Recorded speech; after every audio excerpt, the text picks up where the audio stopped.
It gives me lots of pleasure to declare the Rainbow Room reopened.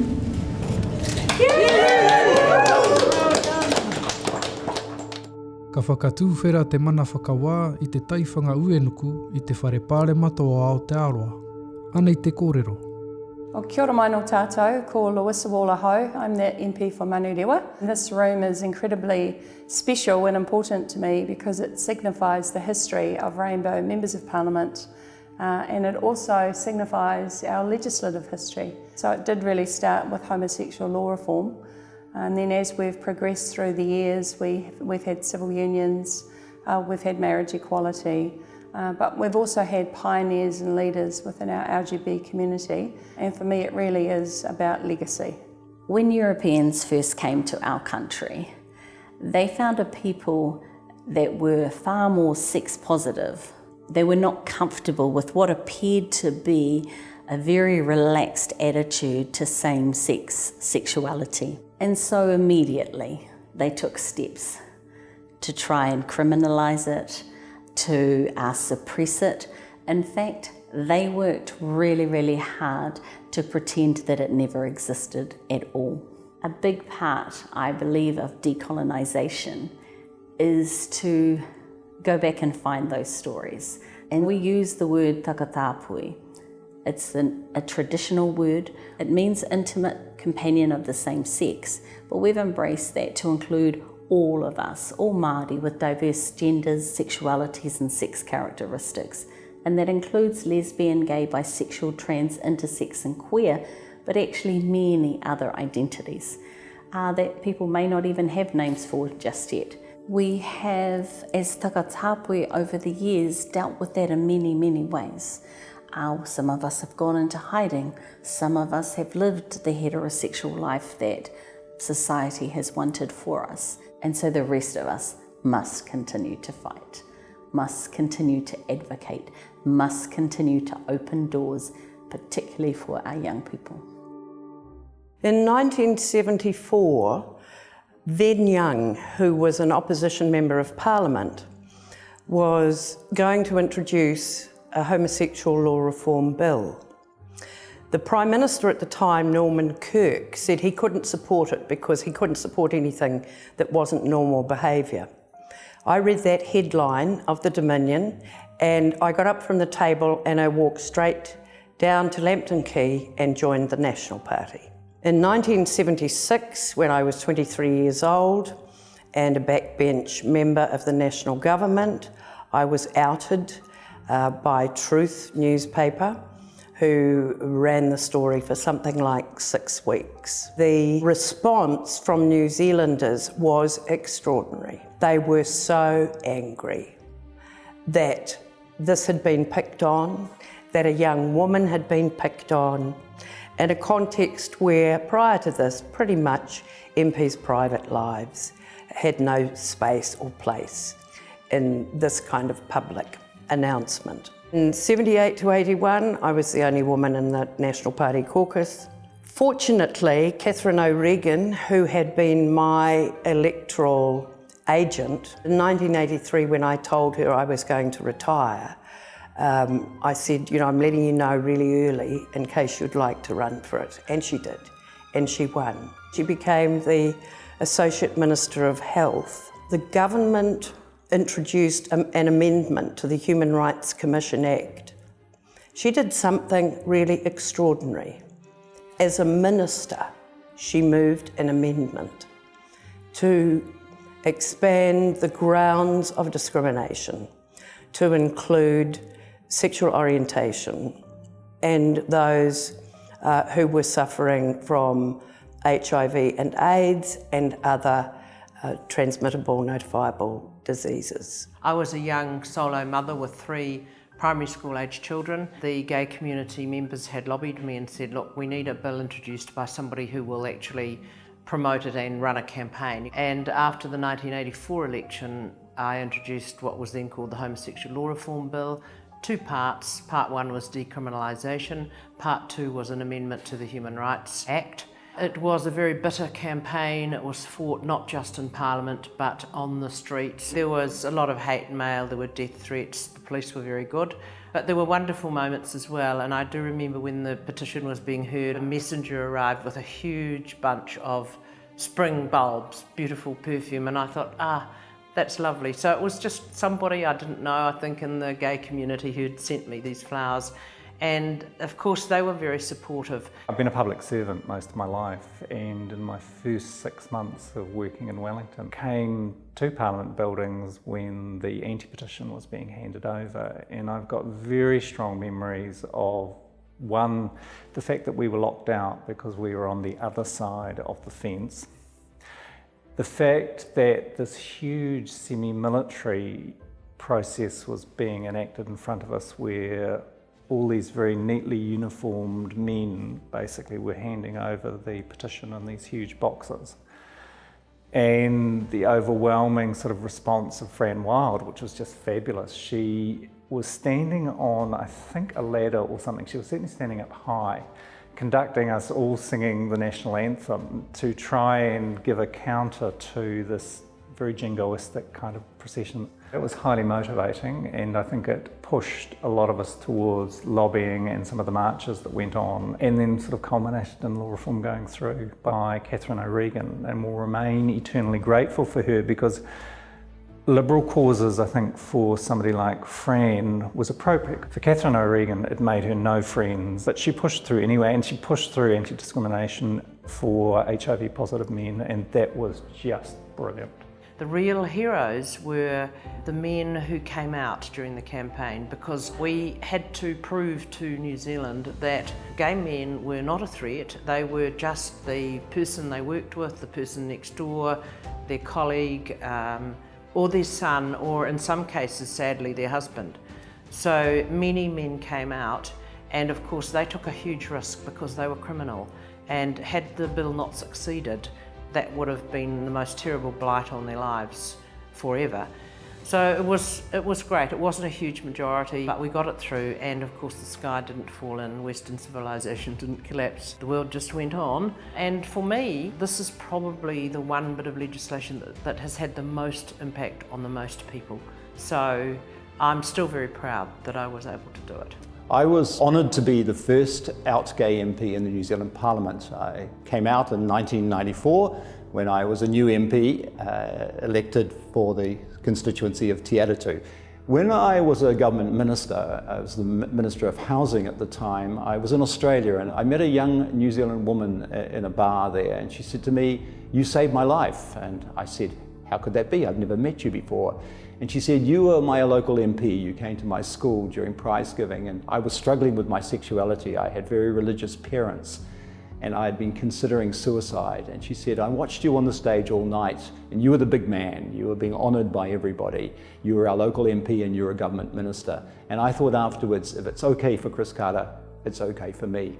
Now that was just one story, but it had a huge impact on me. I thought, if all of the hostility that I endured as the first out gay MP, all of that was worth it, just for that story alone, where that young woman said that I prevented her from committing suicide. And that affected me a lot and made me very proud. Probably I was the first MP to be elected, having been reported in the media before being elected as being gay. The journey around civil unions began. Initially, really at the behest of the then Prime Minister, Helen Clark, began a process of talking with rainbow communities around what kind of model was wanted, and it was clear that marriage at that stage globally was just too new a concept to really be able to get through. So we went through an interesting debate on that one. The majority of the civil union was only, I think, 10 votes, so it was a pretty tight debate. Looking back on it now, it's amazing that only a few years later, marriage equality went through overwhelmingly. So it showed that this Parliament has been a place that has been prepared to lead on occasions, and that's a welcome relief. So when I was young, the only visible transgender woman in New Zealand was Georgina Bayer, and she was a hero to me and the only real person that I could look up to as a young trans person. And now I get to enjoy being an adult in New Zealand and know that the path was cleared for me by someone who was really powerful and inspirational. I have often been credited with having been a trailblazer, and I will accept that as being true, because as the first out transsexual to serve in a parliament, I had no mentors. I had to navigate my way myself through the mire of political life, I guess. Yes, I had the support of colleagues and a supportive caucus, and that we were serving in government was a huge advantage. I guess I acquitted myself very well when we had what has now come to be known as the Enough is Enough March, led by the Destiny Church, when the 8,000 arrived at Parliament to protest against civil unions. It was a dark day, I feel.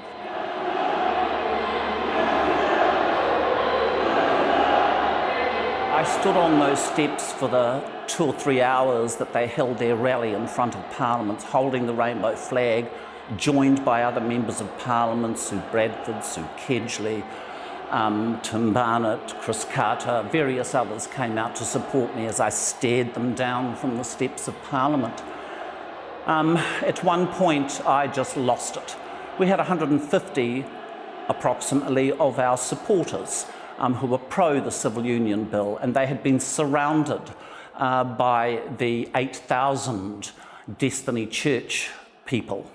And they were abused, they were jostled, they were shoved, and I could see all of this happening from the steps. At that point, I was so angry, I suppose, I marched across the forecourt of Parliament, yelling out loudly, "Why do you hate us so much? What is this? What is this that you're teaching your children, this hatred towards us? It's not right," and words to that effect. I was yelling, which I seemed like a screaming banshee, because they had a sound system the Rolling Stones would have been proud of. So I was trying to shout over that so that they might hear me. That ended up on the news that night, and many of our rainbow people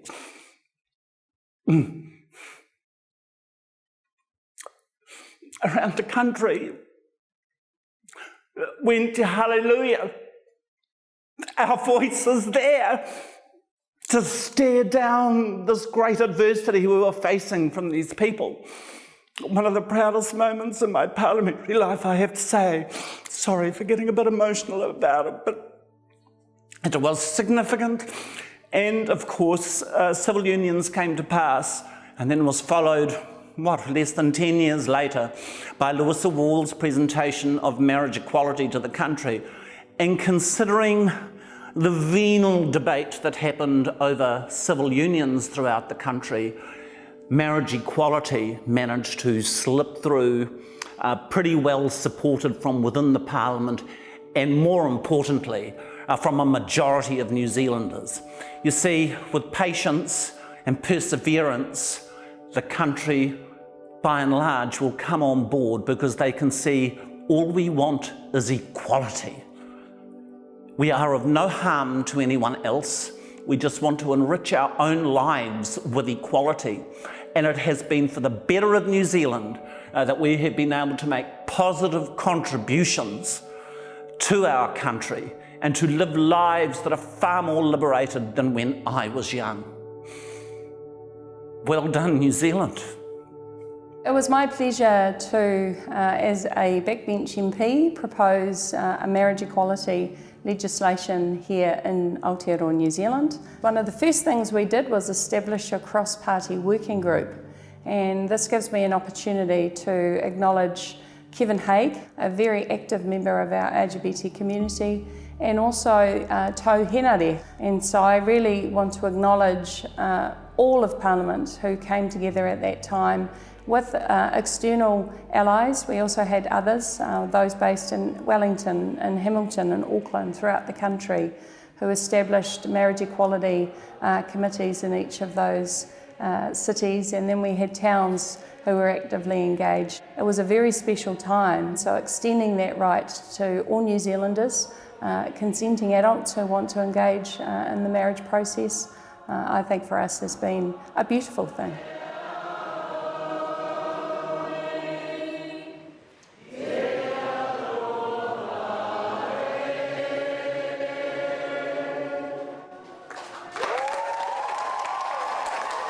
One of the things I got to do as the Justice Minister that I'm most proud of was create the first ever in New Zealand's history expungement scheme where we could take convictions, historical convictions for homosexual conduct, and wipe them from the record as if they'd never occurred. And as part of creating that law and introducing it to Parliament, I gave, on behalf of the government and people of New Zealand, an apology to the men who were unfairly traumatised and stigmatised over many years for just being who they are. And of course the scheme we created is certainly a New Zealand first, if not a world first, in that it goes back, wipes those convictions from the record as if they never occurred. So for the first time, the men, or sometimes the descendants of the men affected, are able to know that they were not criminals, that they don't have to bear the stigma of being judged to be somehow wrong in the eyes of the law and in the eyes of society. What was really powerful for me was to hear the stories of the men and their families, how much it had affected them, how much the apology meant to them.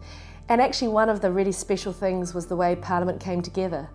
Giving that speech in the House, hearing the speeches from around the House, it really is Parliament at its best when we can look back and say we do need to recognise that in that case Parliament got it wrong. And it's something that I'm incredibly proud of and will be very proud of long after I finish my time in Parliament. I was diagnosed with an intersex variation when I was 16 years old. Intersex is an umbrella term to describe people born with variations of sex characteristics which don't clearly fit the binary definition of a male or female body. It's really exciting to see the level of rainbow representation, particularly here at Parliament.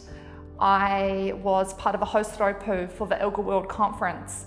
We had people here from well over 100 different countries who were astounded to see not only rainbow flags flying outside Parliament, but MPs here proudly saying that they were members of a rainbow community. Our Parliament is incredibly inclusive.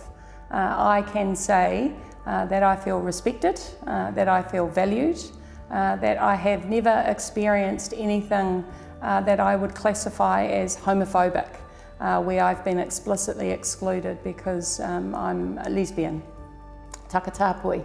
I'm incredibly grateful that we've had an upgrading of the room. I do want to acknowledge that the origins of this room come from Tim Barnett and also Speaker Margaret Wilson. We identified this as being an appropriate place in the same corridor to continue the pattern of rooms, and that's where it all started. I think having a room where there's a physical embodiment of the Crown's commitment to diversity, LGBTIQAP+ rights is really powerful. Tīwhanawhana and Lagans, two of the boards that I'm on, were instrumental in the creation of this original Rainbow Room, and we were here for the opening. It just felt so auspicious that we were creating something that probably doesn't exist in many places in the world. I created this artwork called Mana Takatapui in my final year of art school, and this particular piece spoke about us being able to have our own voice, having our own integrity and the right to stand.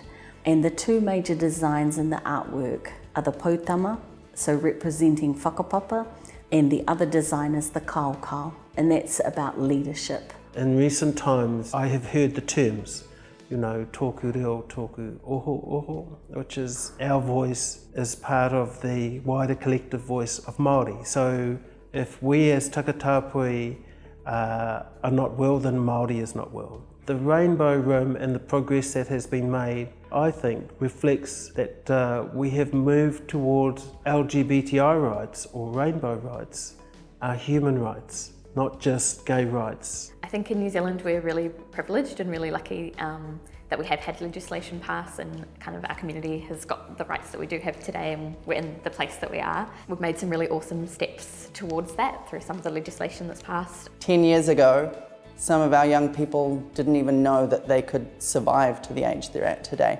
And now with a room like the Rainbow Room saying to them that you can become a member of Parliament, it helps to support their goals and aspirations and let them know that this is a society that appreciates and recognises them. It seemed quite appropriate, given the proud history we have in this country over rainbow issues, that we should have a rainbow room, a representation for our community in a solid bricks and mortar sense here at Parliament.